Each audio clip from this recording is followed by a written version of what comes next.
Bienvenue sur We Upsell. Bonjour à tous et bienvenue, voici les sujets au programme de ce numéro. DeLonghi entre en puériculture avec Nutribullet Baby, Kinder signe un nouveau biscuit baptisé Tronky, Dossi inaugure une gamme de légumes cuisinés en bocaux, Savane, Timoileux débarque sur le terrain de Napolitain. Enfin, chiffres et marché, la baisse des volumes PGC-FLS se poursuit de façon limitée pour le mois de janvier. Voici l'heure de la Update News de We Upsells et c'est un plaisir de vous accompagner pour ce récapitulatif de l'actualité de la semaine autour des sujets de la distribution, de la relation client ou du feed advocacy. Avec le soutien d'Upsells, force de vente supplétive, nous traiterons des tendances, des derniers chiffres et nouveautés. On se retrouve juste après ça. Update News, l'actualité conso et action commerciale de We Upsells. Tous les vendredis, un rendez-vous animé par Benoît et proposé par Upsell, spécialiste de la force de vente externalisée et supplétive. DeLonghi entre en puériculture avec Nutribullet Baby.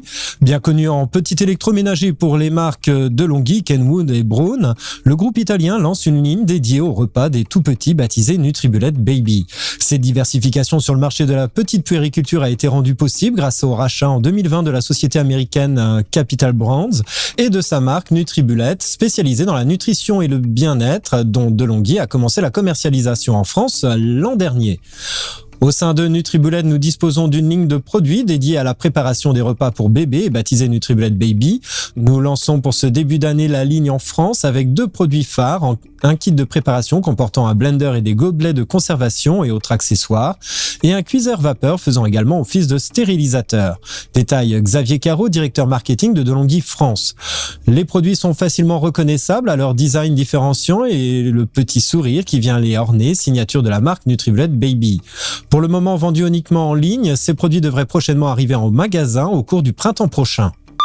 Kinder signe un nouveau biscuit baptisé Tronky.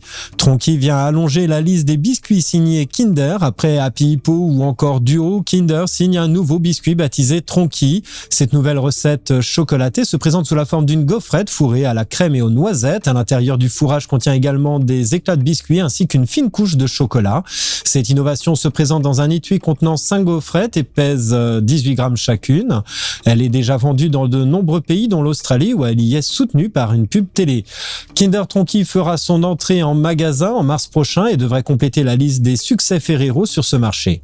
Sorti au même mois l'an dernier, Kinder Duo a été classé par Nielsen IQ comme le 4e meilleur lancement alimentaire en 2022 avec un chiffre d'affaires de 2,6 millions d'euros réalisé en 3 mois après ses débuts en hyper et en supermarché. Dossi inaugure une gamme de légumes cuisinés en bocaux. Challenger sur le marché des légumes apertisés avec environ 7% du chiffre d'affaires total. Dossi étoffe son catalogue avec une nouvelle gamme de légumes cuisinés en bocaux. Celle-ci se compose de 5 recettes conditionnées en bocal vert qui font la part belle aux légumineuses et aux saveurs provençales. 2 références de légumineuses originales, curry de pois chiches aux épices douces et mijoté de lentilles aux légumes, échalotes, crème fraîche. Et 3 références de légumes cuisinés à la provençale, ratatouille, aubergine et courgettes. Par ailleurs, toutes ces recettes sont notées A au Nutri-Score si l'adoption du bocal en verre équipé d'un couvercle à ouverture facile sur ces 3 références est une nouveauté. Les recettes identiques de courgettes ratatouille existent déjà dans la gamme Dossi en boîte de conserve classique. Savane Petit Moelleux débarque sur le terrain de Napolitain. Brossard revient sur le terrain du multicouche avec Savane Petit Moelleux. Décembre 2022, le groupe français spécialisé dans la fabrication de gâteaux et de biscuits lance Savane Petit Moelleux, un gâteau individuel fait d'une génoise fourrée au chocolat et décoré avec des formes géométriques en son sommet. La première tentative datant de 2018 avec la sortie de la gamme Craquez-moi. N'ayant pas rencontré le succès attendu, le challenger de la pâtisserie revient donc à la charge sur les terrains de Napolitain, la star de Mondelez. Vendu par boîte de 5, Savane Petit Moelleux est pour le moment disponible en exclusivité chez une. Néanmoins, la distribution de ces nouveautés sera étendue à partir du mois de juin à toutes les autres enseignes. Enfin, pour finir, chiffres et marché, la baisse des volumes PGC-FLS se poursuit de façon limitée pour le mois de janvier. Les PGC-FLS clôturent janvier avec une nouvelle semaine de développement de leur chiffre d'affaires par rapport à 2022, porté par l'inflation qui atteint 13,7% ce mois-ci. Les volumes, en revanche, poursuivent leur décroissance. Ces résultats préoccupants portent le recul des volumes PGC-FLS en janvier à moins 6,6% versus 2022, avec une baisse du DPH 3 fois plus rapide que celle des PGC alimentaires. L'historique Covid Covid contribue largement à ces mauvaises tendances du mois de janvier. La circulation du virus était active en janvier 2022. Par rapport à 2019, la diminution des volumes des PGC-FLS est mesurée avec une parfaite stabilité pour les PGC alimentaires à moins 1,6%. L'analyse par circuit donne des résultats similaires. Les volumes de tous les circuits reculent nettement cette semaine et sur l'ensemble de janvier par rapport à 2022 avec une hiérarchie en phase avec celle des dernières périodes.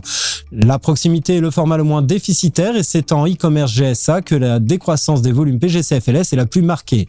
Par rapport à l'avant-crise, les hypermarchés ne parviennent pas à rebondir et leurs volumes sont en janvier 2023 largement inférieurs à ceux de 2019 avec moins 8,3%. Les ventes dans les magasins de proximité sont le mois dernier supérieures à celles de 2019 avec 5,6% en plus et une large part d'avance prise par le e-commerce GSA durant la pandémie perdure à plus 33,9%. Merci de votre écoute et nous nous retrouvons la semaine prochaine. En attendant, abonnez-vous à la chaîne et au podcast de WeUpsells pour ne manquer aucune actualité. Enfin, n'hésitez pas à commenter et à réagir sur les sujets. Les équipes d'Upsell et moi-même, nous vous souhaitons d'excellents moments à tous.